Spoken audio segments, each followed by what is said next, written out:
ولقد آتينا موسى الكتاب فلا تكن في مرية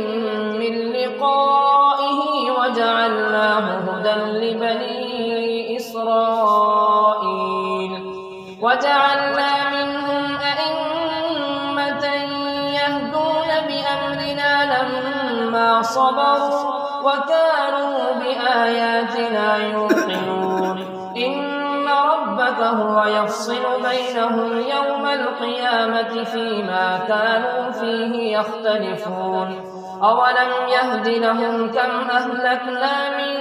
قبلهم من القرون يمشون في مساكنهم إن في ذلك لآيات أفلا يسمعون أولم يروا أنا نسوق الماء إلى الأرض الجرز فنخرج به زرعا